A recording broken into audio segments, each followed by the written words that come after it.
Aksi nyata Modul 1.4 Budaya Positif oleh Vita Rahmawati, calon guru penggerak Angkatan 7 Kabupaten Wonogiri.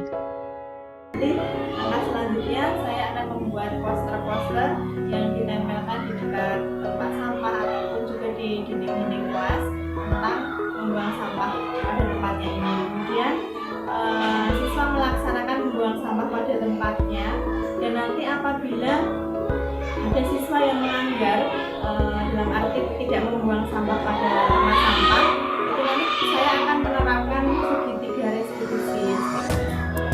Dan semoga semuanya berjalan dengan baik karena menjadikan dirinya sadar bahwa membuang sampah pada tempatnya adalah penting. Terima kasih. Kita akan membuat kesepakatan tentang kebersihan kelas kita. Sekarang kita sediakan kira-kira ada 5. Coba yang mau boleh langsung ditulis di depan kelas. Kira-kira agar kelas kita selalu bersih, apa yang harus kita lakukan?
lupa. Ya, jangan sampai lupa ya. Nanti bagaimana berarti? Salah betul kalau menyimpan sampah di nanti. Salah. Bagaimana cara memperbaikinya? Membuangnya dan tidak menyimpan lagi di laci. Oke, masih ada beberapa yang lupa menyimpan sampahnya di laci. Kalau kalian hari ini jangan sampah dari laci dibuang, kemudian besok lagi jangan seperti itu lagi ya. Nanti kalian akan menjadi anak yang bagaimana? Harus membersihkan, menjaga kebersihan. Jadi anak yang lebih cinta kebersihan, cinta lingkungan. Ya, karena kita kemarin sudah sepakat, maka harus kita lakukan ya. Silakan sekarang yang masih ada sampah dibuang ke tempat sampah, sama yang di bawah kursi dan mejanya masih ada sampah dibuang.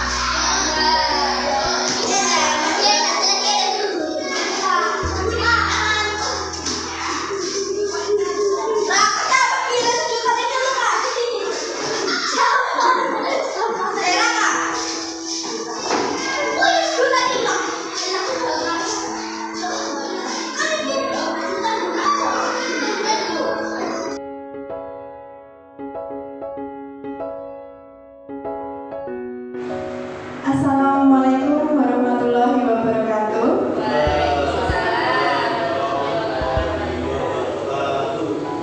Bismillahirrahmanirrahim. Yang terhormat Bapak Ratmono selaku Kepala Sekolah SD Negeri 3 Pracimantoro. Yang saya hormati pula Bapak Ibu Guru SD Negeri 3 Pracimantoro. Terima kasih untuk kehadirannya pada hari ini untuk dalam rangka sosialisasi aksi nyata modul 1.4 menyebarkan pemahaman dan pengalaman budaya positif di sekolah oleh saya sendiri, Vita Rahmawati, calon guru penggerak angkatan 7 Kabupaten Wonogiri. Jadi ini merupakan salah satu bentuk aksi nyata yang harus saya lakukan dalam program guru penggerak. Untuk aksi nyata modul 1.4 harus mensosialisasikan materi budaya positif di sekolah kepada rekan guru. Ya, jadi nanti ada ada beberapa konsep utama modul budaya positif yang akan kita simak bersama-sama. Perubahan paradigma belajar, disiplin positif, kebutuhan dasar manusia, motivasi perilaku manusia, posisi kontrol, keyakinan kelas, dan segitiga restitusi. Untuk materi yang pertama tentang belajar dengan paradigma baru. Jadi pembelajaran paradigma baru merupakan pembelajaran yang berorientasi pada penguatan kompetensi dan pengembangan karakter yang sesuai dengan nilai-nilai Pancasila.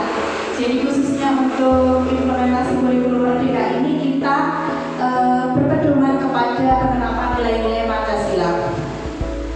Pembelajaran paradigma baru memastikan praktek pembelajaran yang berpusat pada murid. Jadi student center, tidak berpusat pada guru tetapi berpusat pada murid.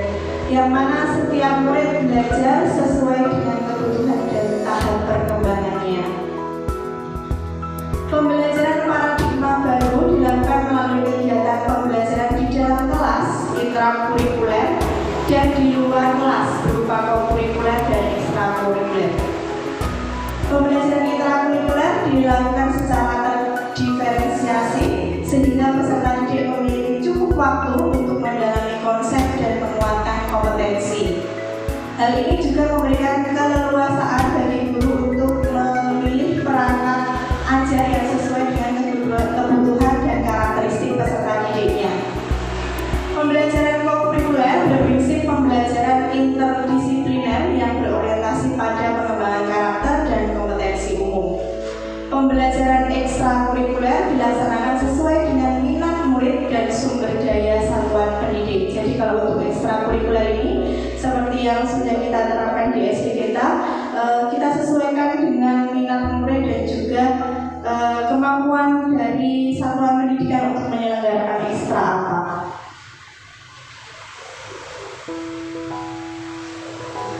Selanjutnya, disiplin positif. Budaya disiplin positif di sekolah merupakan nilai-nilai, keyakinan-keyakinan dan kebiasaan-kebiasaan di sekolah yang berpihak pada murid. Adapun disiplin positif ini nantinya bermuara pada nilai-nilai kebajikan universal atau nilai-nilai kebaikan yang disepakati secara universal, bukan hanya di sini, bukan hanya di Indonesia, tetapi juga secara global. Hal ini bertujuan untuk membuat murid menjadi pribadi yang kritis, penuh hormat dan bertanggung jawab. Contoh dari penerapan disiplin positif ini bisa dengan membuat keyakinan kelas. Jadi selama ini yang sudah kita terapkan, guru yang membuat peraturan kemudian disosialisasikan ke murid, kemudian murid diminta untuk mematuhi peraturan itu. Sedangkan kalau keyakinan kelas itu merupakan nilai-nilai universal yang kita yakini baik adanya melalui keyakinan kelas yang disepakati oleh warga kelas. Jadi yang menyusun keyakinan kelas ini berbeda dengan peraturan tadi yang biasanya sudah ditentukan oleh guru atau pihak sekolah. Kalau keyakinan kelas ini kita menyepakati bersama siswa, jadi siswanya diajak berdiskusi sehingga diharapkan menjadi nilai yang tertanam dalam hati dan jiwa murid. Jadi dari awal siswa diajak untuk berdiskusi dan mereka sendiri yang menentukan apa keyakinan yang mereka ingin sepakati di kelas, jadi lebih mengena di hati, begitu maksudnya. Nah, jadi kita lanjut ke kebutuhan dasar manusia. Jadi manusia ini pada dasarnya semua yang dilakukan oleh manusia itu sebagai upaya untuk memenuhi kebutuhan dasarnya. Yang pertama, kebutuhan fisiologis atau psychological needs ialah kebutuhan yang berkaitan dengan fisik dan tubuh manusia. Hal inilah yang menjadikan kebutuhan ini menjadi paling penting karena manusia dapat menjadi hilang fungsi saat kebutuhan fisiknya tidak terpenuhi dengan baik. Jadi kalau siswa sedang belajar dalam kondisi badannya masih lapar, tentunya dia juga kurang konsentrasi. Jadi sebelum kita memenuhi kebutuhan yang lain, kita harus memenuhi kebutuhan fisiknya terlebih dahulu. Yang kedua, kebutuhan terhadap keselamatan dan rasa aman atau safety and security ialah kebutuhan yang berkaitan dengan keselamatan dan keamanan manusia. Tidak bisa kita pungkiri bahwa manusia hidup di dunia ini membutuhkan rasa aman dan nyaman untuk mendapatkan ketenangan batin. Jadi setiap siswa ini juga ingin merasa aman dan nyaman belajar di kelas. Jadi mungkin kalau Bu Eni ya sering mengalami siswanya datang ke sekolah, datang ke ruang guru, Bu saya dinakali si A, itu dia berusaha mencari rasa aman dengan bilang ke gurunya agar dia merasa aman saat dia merasa terganggu saat keselamatannya terganggu, dia bilang ke gurunya agar dia merasa aman. Kadang guru hanya bilang ya udah duduk tenang, gitu aja dia sudah merasa aman. Yang ketiga, kebutuhan terhadap rasa cinta dan rasa memiliki atau love and belonging needs ialah kebutuhan untuk memperoleh pengakuan dari orang lain dan ingin diterima oleh semua pihak, baik itu teman, keluarga maupun tetangga. Ya, jadi kadang kalau memang ada beberapa siswa kita yang caper atau terkesan cari perhatian gurunya, itu mungkin karena memang di rumah dia kurang perhatian sehingga dia ingin mendapatkan rasa cinta dan rasa sayang itu dari gurunya atau dari teman-temannya di sekolah. Yang keempat, kebutuhan terhadap penghargaan dan harga diri atau self-esteem ialah kebutuhan untuk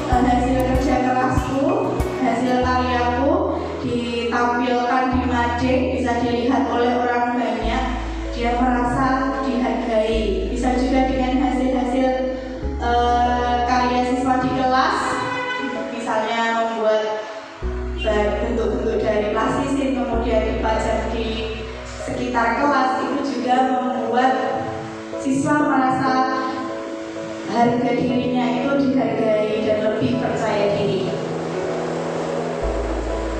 Yang kelima, kebutuhan aktualisasi diri atau need for self actualization ialah kebutuhan yang berada di tingkat paling tinggi. Bukan hal yang mudah untuk mengaktualisasikan diri, sebab untuk mencapai tingkat tersebut manusia harus memiliki kemampuan untuk kinerja yang bagus dan memiliki kepribadian multidimensi yang matang agar dapat menyelesaikan sebuah problematika dalam hidupnya. Jadi dari kelima kebutuhan dasar ini, kebutuhan aktualisasi diri ini adalah kebutuhan yang paling atas ya, paling tinggi. Itu menuntut kreativitas dari seseorang. Mohon maaf, saya izin sambil duduk.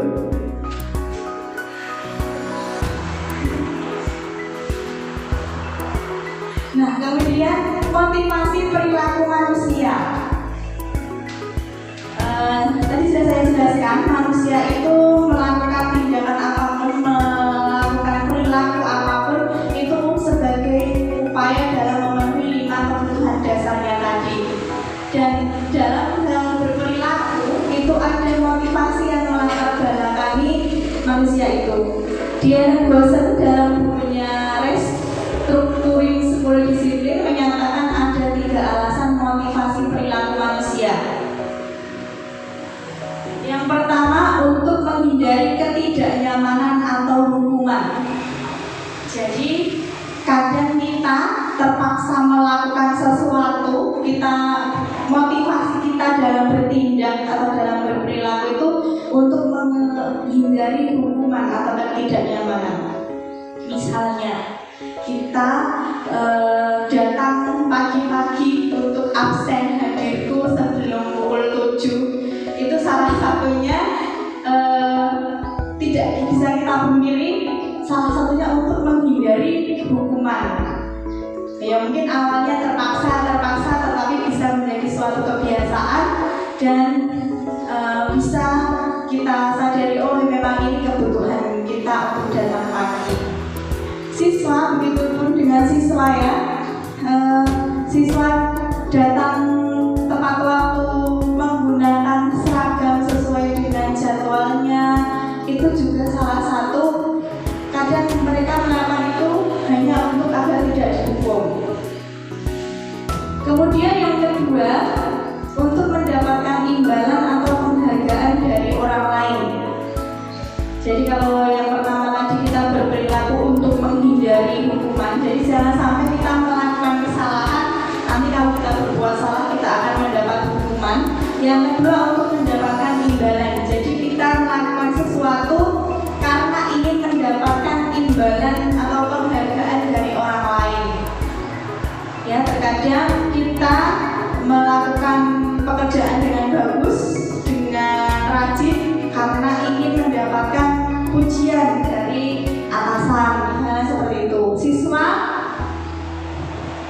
belajar dengan giat agar mendapatkan nilai yang bagus, agar nanti dapat juara, terus dapat hadiah. Jadi terkadang sesuatu kita lakukan hanya untuk mendapat hadiah atau imbalan dari orang lain. Sedangkan motivasi yang paling seharusnya yang paling tinggi urutannya itu adalah untuk menjadi orang yang mereka inginkan dan menghargai diri sendiri dengan nilai-nilai yang mereka percaya. Jadi dari dalam hatinya, tanpa takut ada hukuman, tanpa mengharapkan suatu imbalan, dia melakukan hal yang baik sesuai aturan, sesuai dengan norma-norma yang ada, dengan kesadaran dari dirinya sendiri.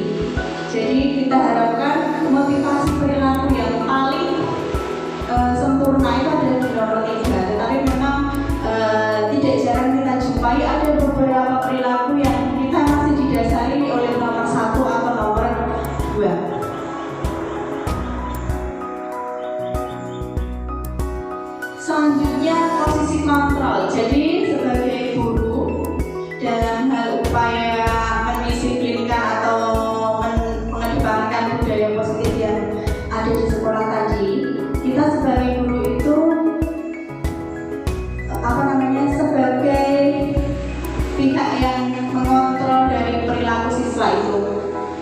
Ada 5 posisi kontrol yang bisa kita ambil dalam menerapkan disiplin positif di sekolah. Posisi tersebut mulai dari penghukum, pembuat orang merasa bersalah, sebagai teman, sebagai pemantau, serta sebagai manajer. Kalau Bapak Ibu SD Negeri 3 Praji Mantoro, menurut panjenengan posisi kontrol jenengan sekarang apa? Kira-kira kalau misalnya ada siswa yang terlambat atau siswa yang melakukan kesalahan, kira-kira Anda sering menjadi dalam posisi penghukum atau membuat rasa bersalah? Jadi saya jelaskan masing-masing ya. Kalau penghukum itu, jadi kalau ada siswa yang salah misalnya tidak membawa buku pelajaran misalnya, atau lupa tidak mengerjakan PR, kemudian siswa itu kita hukum untuk membersihkan WC atau membuang sampah, seperti itu posisinya hukum. Kalau membuat orang merasa bersalah, jadi kita membuat siswa itu, jadi misalnya kita pasang tampang sedih, tampang melo, kamu itu sudah dikasih PR kok tidak dikerjakan, apa kamu tidak kasihan dengan orang tuamu yang sudah punya pola kamu, tapi kamu malah tidak belajar dengan sungguh-sungguh, sehingga si anak itu akan merasa berdosa, merasa bersalah. Itu berarti jenengan di posisi membuat orang merasa bersalah. Sedangkan kalau di dalam posisi teman, ini kita menganggap siswa kita sebagai teman. Jadi kalau misalnya ada anak yang tidak mengerjakan PR, kita menegurnya dengan cara yang bercanda, seperti kita menegur teman kita. Sedangkan pemantau, ini kita lebih ke hanya memantau, kemudian nanti kalau ada siswa yang berbuat salah kita mengingatkan. Sedangkan kalau sebagai manajer itu kita membantu siswa menemukan masalahnya, kemudian kita memfasilitasi siswa untuk menentukan sendiri bagaimana cara dia menyelesaikannya. Jadi misalnya tidak mengerjakan PR tadi, lalu kira-kira untuk memperbaiki kesalahanmu ini apa yang harus kamu lakukan. Jadi hukumannya, misalnya ada hukuman itu siswa yang menentukan sendiri, siswa yang memilih sendiri, dia yang menentukan sendiri bagaimana dia menyelesaikan masalahnya. Kalau Bu Sutri, posisi apa Bu kira-kira? Oh, pembuat orang merasa bersalah. Kalau Bu Julia?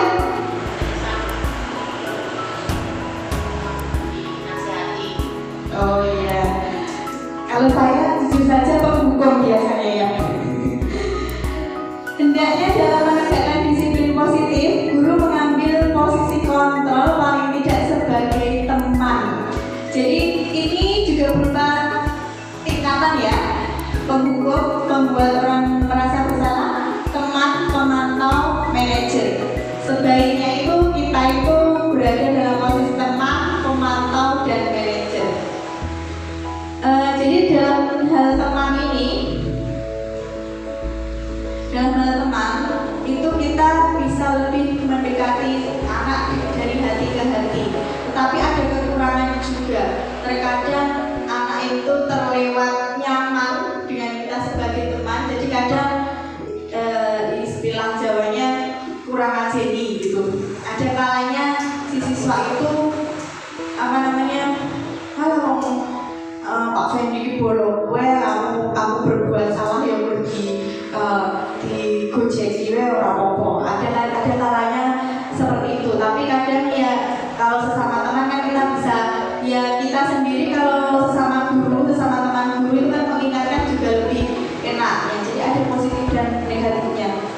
Kalau pemantau itu juga masih ada kekurangannya. Sedangkan posisi yang sebaik-baiknya adalah sebagai manajer. Jadi sebagai guru sebaik-baiknya itu dalam mengontrol siswa, kita itu hanya sebagai manajer.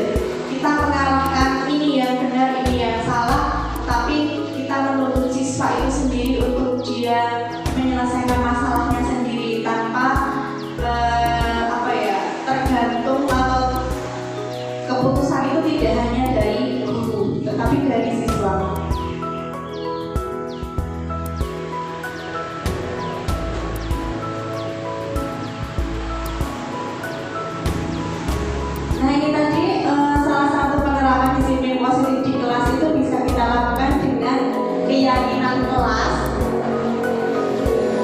Keyakinan kelas adalah salah satu disiplin positif yang bisa kita terapkan dalam membangun budaya positif di sekolah. Dengan adanya keyakinan kelas, di setiap kelas diharapkan dapat mewujudkan tujuan pendidikan yang berorientasi kepada profil belajar Pancasila. Keyakinan kelas ini dibuat oleh guru dan siswa untuk dilaksanakan bersama. Jadi seperti yang sudah saya katakan tadi, tata tertib yang biasa kita sudah buat kemudian kita sampaikan kepada siswa, itu bisa kita modifikasi dengan keyakinan kelas. Siswa diajak berdiskusi sendiri. Siswa juga yang bisa yang kita ajak untuk menentukan, misalnya yang tidak pikir nanti konsekuensinya apa, mereka yang memilih. Jadi siswa yang memutuskan sendiri. Dan keyakinan kelas ini bisa berbeda ya, maksudnya sesuai dengan tingkatan siswanya. Kalau kelas 1 kelas dengan kelas 6 tentunya beda. Jadi masing-masing guru ini mempunyai kewenangan untuk menentukan keyakinan kelas dengan siswanya sendiri di kelas itu sesuai dengan tingkat karakteristik dan tingkat perkembangan siswanya.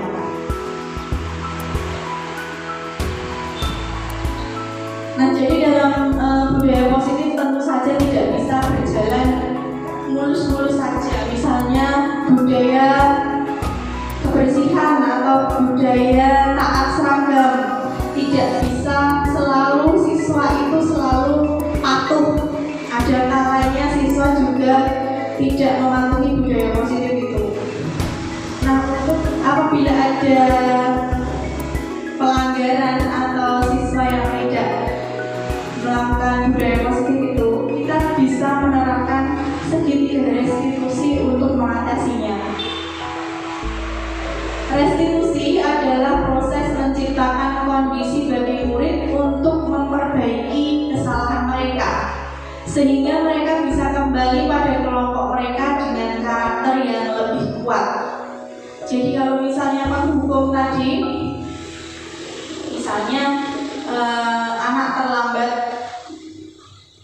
kalau tidak mengerjakan PR kemudian kita hukum, ya kadang hanya saat itu saja dia merasa bersalah, jerahnya juga saat itu saja.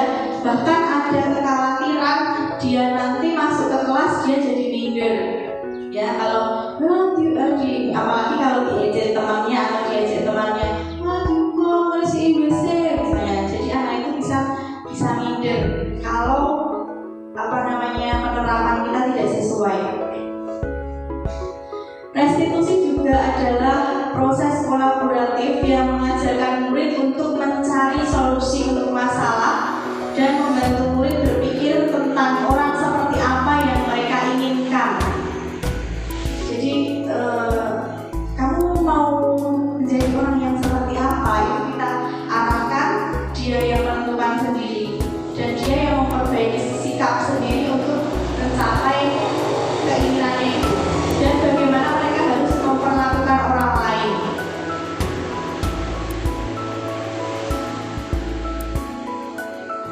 Restitusi membantu murid untuk menjadi lebih memiliki tujuan, disiplin positif dan memulihkan dirinya setelah berbuat salah.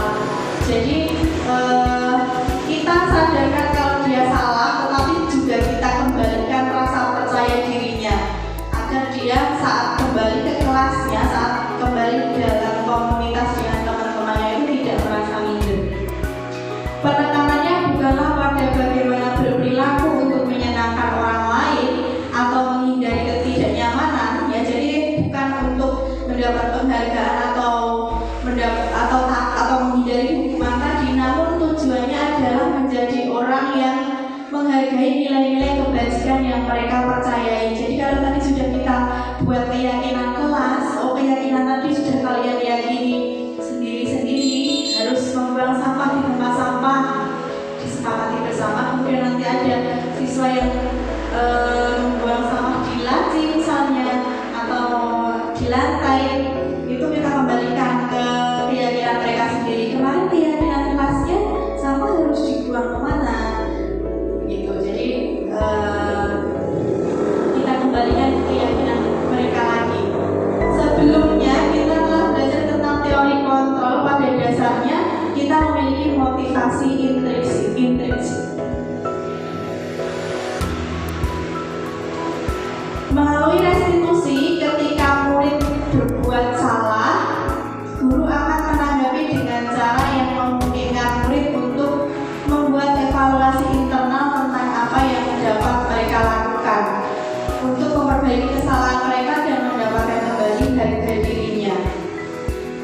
Restitusi itu menguntungkan korban, tetapi juga menguntungkan orang yang telah berbuat salah. Jadi kalau misalnya ya ada dua siswa atau dua kelompok siswa yang berseteru, kalau dengan penerapan restitusi ini si korban itu merasa dibela, tetapi nantinya juga si pembuat salah juga akan merasa walaupun dia salah, kemudian dia dikembalikan ke kelompoknya lagi dengan percaya diri.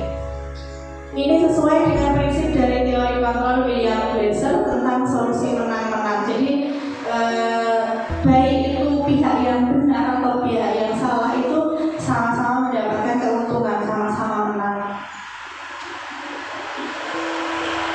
Jadi ini gambaran dari segitiga restitusi. Yang pertama dilakukan itu adalah menstabilkan identitas terlebih dahulu. Jadi kalau misalnya ada anak yang berbuat salah, oh ya memang semua orang itu pernah berbuat salah. Jadi kita bangkitkan dulu rasa percaya dirinya agar dia tidak merasa bersalah, terlalu merasa bersalah. Kemudian setelahnya validasi tindakan yang salah.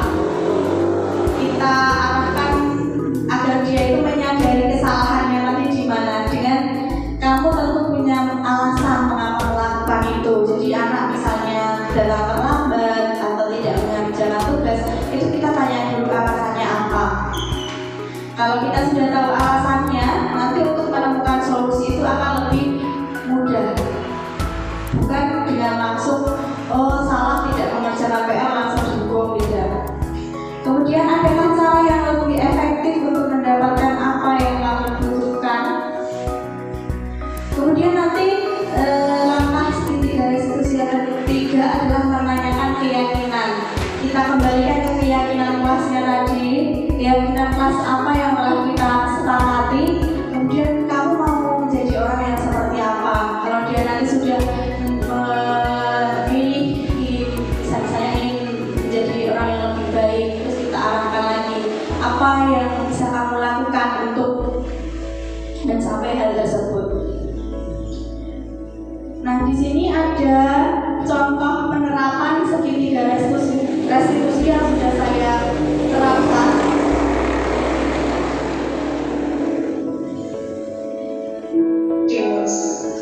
Nah, jadi kalau ini merupakan demonstrasi kontekstual ya, tugas sebelum aksi nyata. Kalau ini memang diminta untuk membuat skenario, kemudian saya diminta untuk mengajak siswa saya mempraktekkan skenario itu. Jadi kalau ini memang ibaratnya rekayasa ya, hanya contoh bagaimana langkah-langkah menerapkan segitiga restitusi. Ya, mari kita simak bersama-sama. Reaksi kontekstual model 1.4 budaya positif. Praktek segitiga restitusi oleh Vita Rahmawati, CGP Angkatan 7 Kabupaten Wonogiri. Skenarionya, Kanaya seorang murid kelas 5 SD. Suatu hari, Kanaya datang terlambat ke sekolah dan lupa membawa buku pelajaran. Bagaimanakah guru menerapkan segitiga restitusi dalam mengatasi masalah Kanaya? Mari kita simak video. Nah, jadi di sini ada dua masalah yang saya angkat. Yang pertama, terlambat datang ke sekolah, dan masalah yang kedua adalah lupa membawa buku pelajaran. Tentunya dengan dua masalah itu juga solusinya juga berbeda karena masalahnya juga dua masalah yang berbeda. Yuk,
identitas.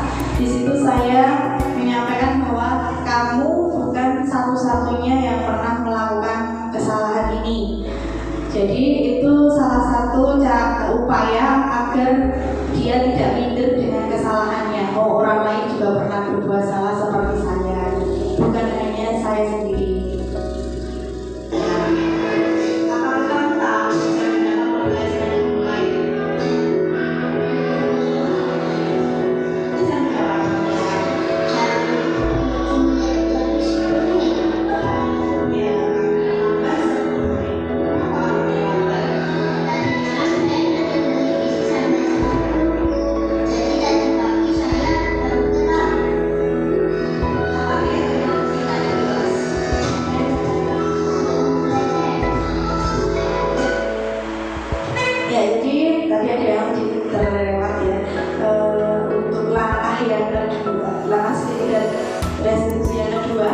Validasi tindakan yang salah. Di situ guru menanyakan kepada siswa apa kesalahanmu ini seperti itu. Kemudian siswanya menjawab saya datang terlambat. Kita lanjutkan dengan kenapa alasan dari dia datang terlambat tadi apa? Dia menyampaikan bahwa dia baru kesiangan.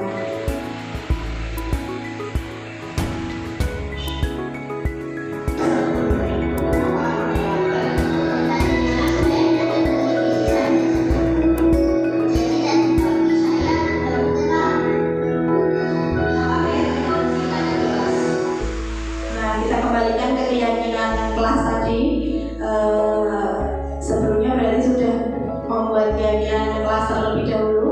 Keyakinan kelas yang sudah disepakati adalah kalau di sini disampaikan jam 7 sudah mulai pembelajaran, sehingga siswa harus datang sebelum pembelajaran dimulai.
Setelah kita tanyakan keyakinan kelas yang sudah disepakati tadi, kita tanyakan bagaimana caramu kira-kira untuk mengatasi masalah tersebut.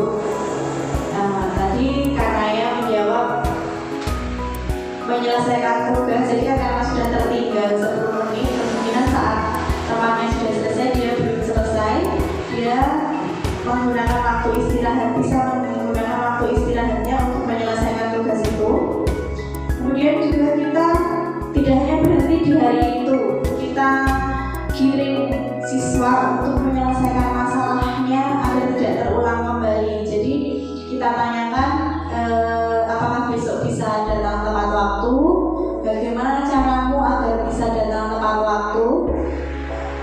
Salah satu caranya tadi dengan tidak menonton televisi sampai larut malam sehingga tidak bangun terlambat lagi, dan meminta bantuan orang tua untuk membangunkan agar tidak bangun terlambat.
dan juga ekspresi kita itu tidak terkesan marah, tidak terkesan menghakimi. Ya walaupun itu wajah saya memang seperti itu ya wajahnya, jadi kok kayak kurang manis sedikit.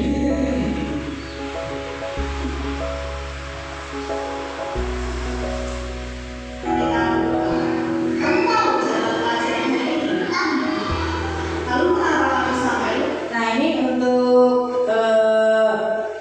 validasi tindakan yang salah. Maksudnya ditanyakan, sudah tahu kan jadwal pelajaran hari ini apa saja?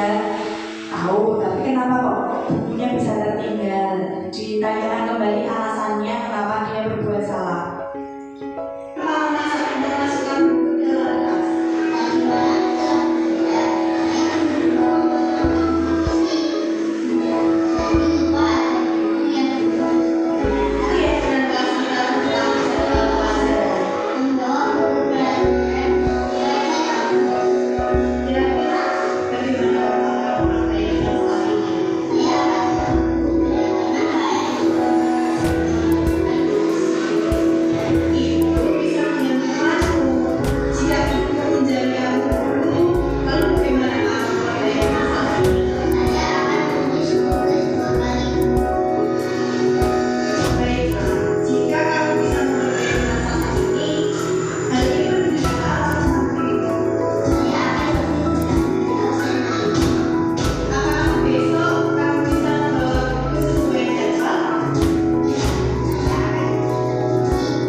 yang dilalui siswa kalau berbuat salah, tetapi kita mengajarnya untuk menentukan konsekuensi apa yang dia pilih untuk memperbaiki kesalahannya itu.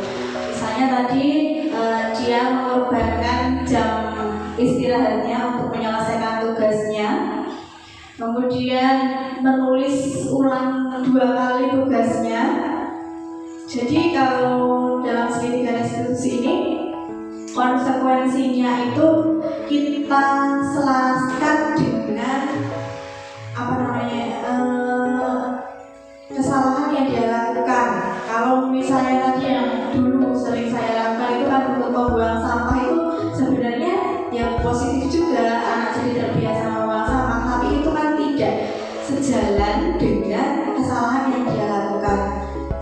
Jadi misalnya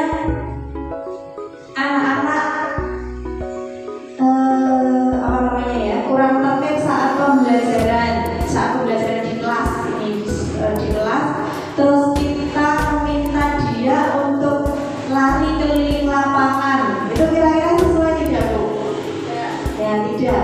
Tetapi kalau saat pelajaran olahraga, ya, kalau saat pelajaran olahraga di lapangan, kemudian ada siswa yang kurang memperhatikan misalnya atau kurang mengikuti pembelajaran, si siswa itu misalnya yang lain diminta untuk keliling lapangan 2 kali, dia diminta untuk keliling lapangan 3 kali, itu selaras, berarti sejalan, karena itu saat pelajaran olahraga sesuai. Jadi misalnya kalau siswa tidak mengerjakan PR, mungkin konsekuensinya kita bisa menambah PR matematika misalnya ya, kita bisa menambah dengan menambahkan soal, 2 soal atau 3 soal untuk dia. Jadi masih selaras dengan hukuman yang, dengan kesalahan yang dia lakukan.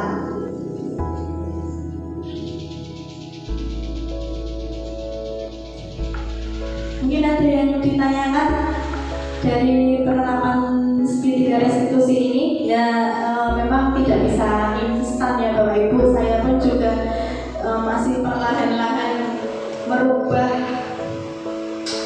kebiasaan yang dulu biasanya ya kalau salah langsung dihukum, berharap jika agar anak itu jera. Tapi pada kenyataannya memang ya saat itu memang selesai masalahnya, tapi besoknya lagi ya begitu lagi, begitu lagi, begitu lagi. Jadi harapannya dengan penerapan segitiga restitusi ini, ibaratnya kita merogoh hatinya anak lebih kepada perasaannya dia. Jadi berharap dia itu sadar sendiri kalau dia salah, sehingga dia lebih konsisten bagaimana cara memperbaikinya, bukan hanya karena takut dihukum gurunya, tapi memang benar-benar dia sadar kalau dia salah dan seharusnya dia bertindak atau berperilaku yang lebih baik.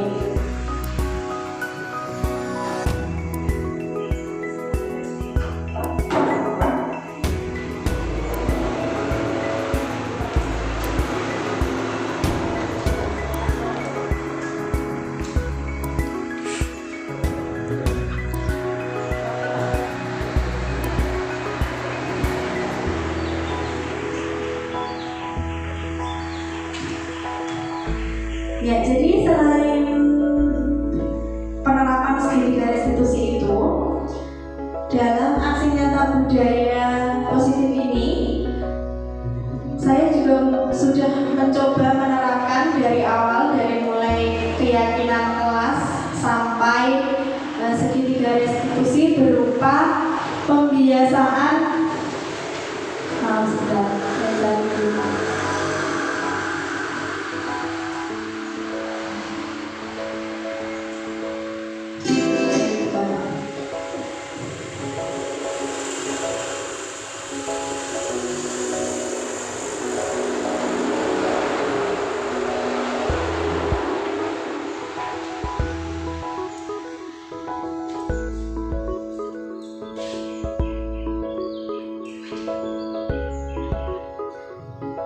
Jadi rancangan kegiatan aksi nyata ini yang saya rancang itu tentang budaya positif. Kegiatannya terima kasih membuang sampah di tempatnya. Ini saya coba terapkan dulu di kelas saya.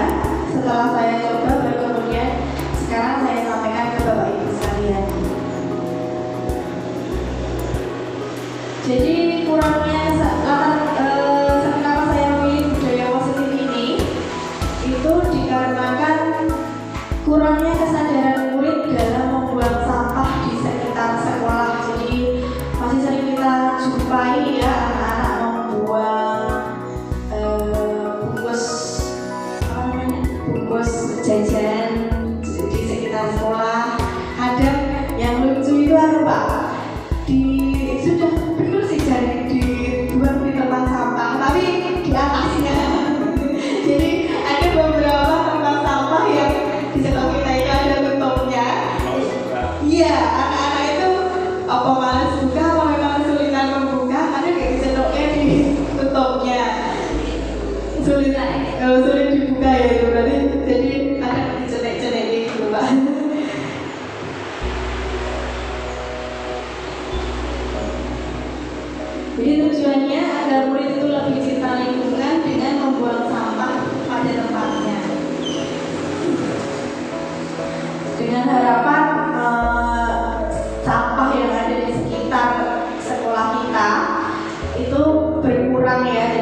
diawali dengan koordinasi dengan kepala sekolah, kemudian membuat keyakinan kelas khususnya tentang pengelolaan sampah. Ini saya terapkan di kelas saya sendiri dulu.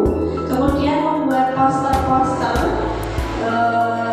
harapannya dengan poster-poster yang ditempel di kelas itu anak itu banyak sebagai pengingat anak ya. Kadang kalau namanya anak itu kalau dikasih tahu sekali dua kali itu masih sering lupa. Tapi kalau dia melihat gambaran, dia melihat poster itu di kelas, itu orang yang membuang sampah, kembali ingat dengan keyakinan kelas yang sudah disepakati. Kemudian seperti halnya tadi yang saya contohkan, kita juga menerapkan segitiga restitusi bagi siswa yang melanggar. Nah ini berupa dokumentasi yang sudah saya lakukan dari praktek penerapan budaya positif tadi.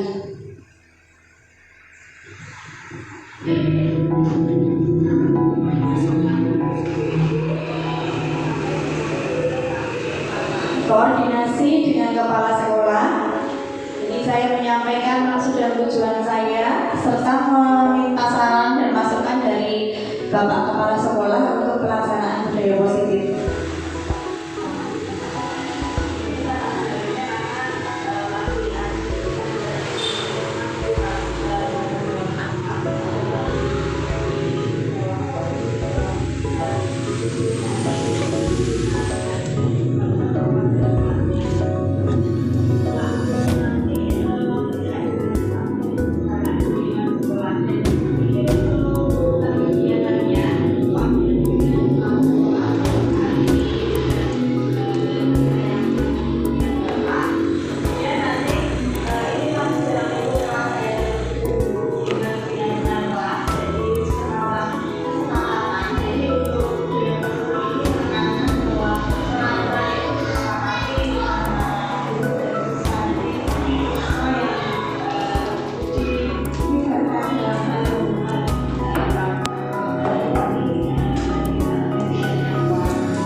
kita sepakati bersama dari pendapat-pendapat itu. Jadi tidak kadang ada ada pendapat yang hampir sama, itu nanti berarti kita satukan menjadi satu kesimpulan, satu kesepakatan. Kemudian nanti kalau misalnya dari hasil pendapat-pendapat sesuai itu kita rasa masih ada yang kurang, kita bisa juga menyampaikan pendapat, tetapi kita tawarkan kepada siswa apakah pendapat itu bisa kita sepakati bersama atau tidak.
Di sana sudah banyak template-template yang tersedia, tinggal kita edit sedikit, kita sesuaikan dengan kalimatnya, kita sesuaikan dengan keperluan kita, itu sudah banyak tersedia. Dan poster itu tidak harus kita cetak dengan kertas MMT, tidak ya, bisa kita cetak dengan kertas HPS yang tersedia di sekolah. Jadi dalam proses penerapan budaya positif ini kita lakukan semampu kita. Jadi tidak harus posternya bagus, cetak mahal. Yang penting tujuannya adalah si anak itu bisa melihat dan bisa menyaksikan poster-poster itu agar dia terbiasa melakukannya. Kemudian ini proses siswa membuang sampah ke tempat sampah untuk pembiasaannya tadi.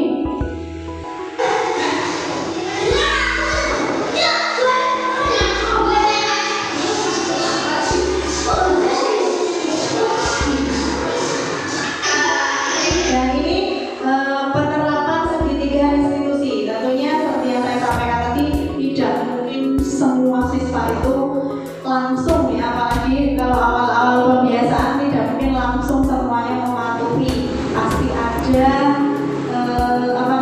satu dua anak yang masih melanggar. Kalau yang demonstrasi kontekstual tadi, segitiga restitusinya itu benar-benar memang itu hanya saya skenario ya, karena memang hanya mencoba menerapkan segitiga restitusi. Anaknya tadi tidak benar-benar berbuat salah, tetapi saya skenario kamu begini.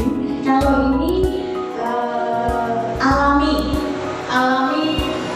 tidak tanpa skenario. Jadi ini benar-benar penerapan segitiga restitusi yang nyata.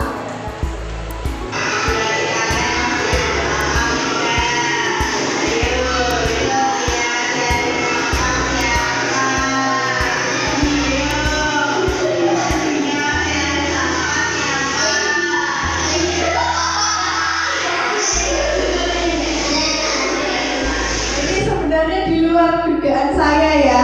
Tak pikir karena yang ini mungkin kesian gitu. Tak pikir itu yang ini apa dilagi itu ya cowok-cowok misalnya Miko kayak gitu misalnya. Ternyata malah karena itu yang sebenarnya banyak sekali dilaji. Itu kan kadang ya di luar penilaian kita ya, di luar dugaan kita. Tak pikir ya orang yang anak baik-baik saja ya kebersihannya oke gitu, tapi ternyata tidak.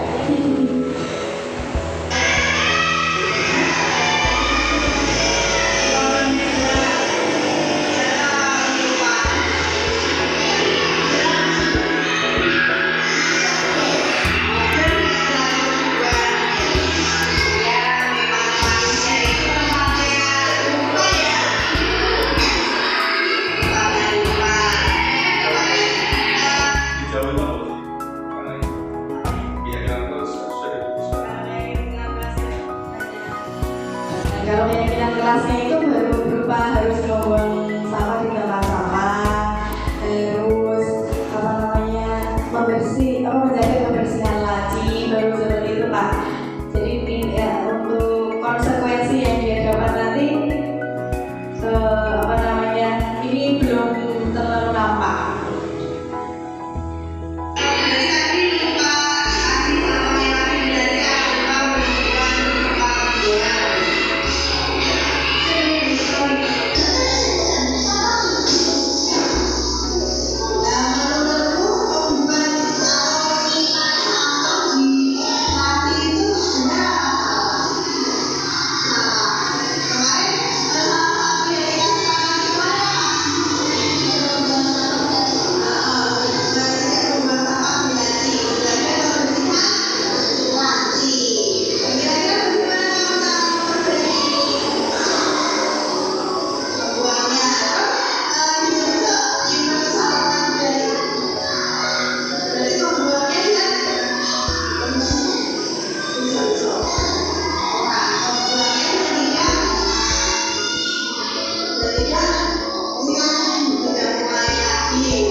Penerapan ini karena memang baru awal, pembiasaan awal, memang di sini tadi belum terlalu nampak konsekuensi apa yang diperoleh siswa saat dia melanggar keyakinan kelas yang sudah disepakati. Jadi tadi hanya saya giring kalau bagaimana agar memperbaiki kesalahan ini dengan membuang sampahnya, kemudian besok tidak mengulanginya lagi. Dan di sini yang ingin saya sampaikan, keyakinan kelas ini bisa kita perbarui kapanpun sesuai kebutuhan.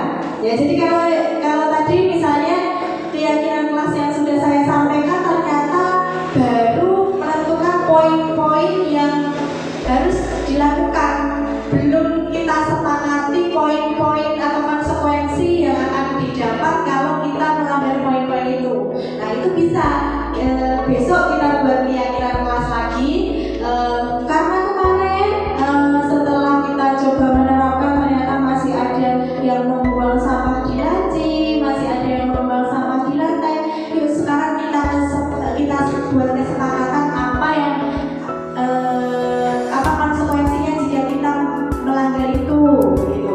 Ya, keyakinan kelas itu bisa kita tambah, bisa kita kurangi secara berkala sesuai dengan kebutuhan dan sesuai dengan kondisinya.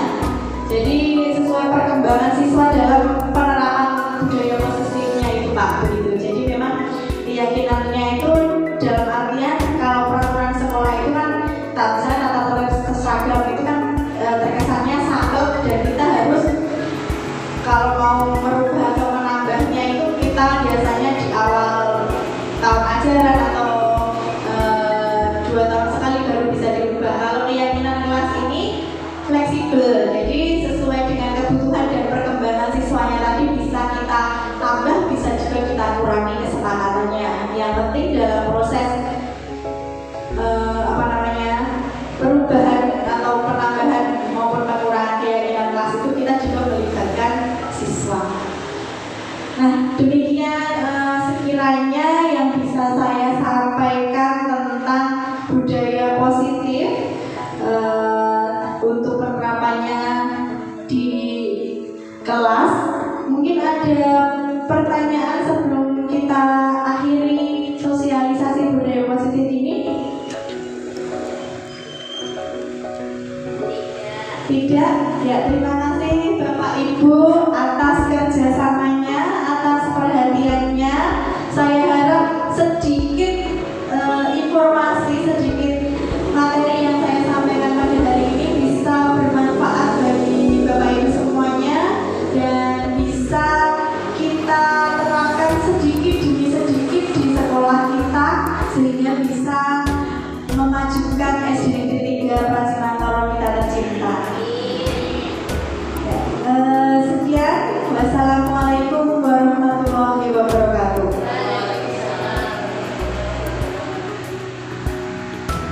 Dari sosialisasi budaya positif di sekolah yang disampaikan Ibu Fitara Mawati pada hari Sabtu kemarin, kami semua dari Ibu SDN 3 Pracinantoro semakin paham dengan penerapan budaya positif di sekolah dan insya Allah akan menerapkan kembali dengan lebih baik yaitu budaya positifnya kepada siswa-siswi maupun guru serta kepala sekolah di SDN 3 Pracinantoro.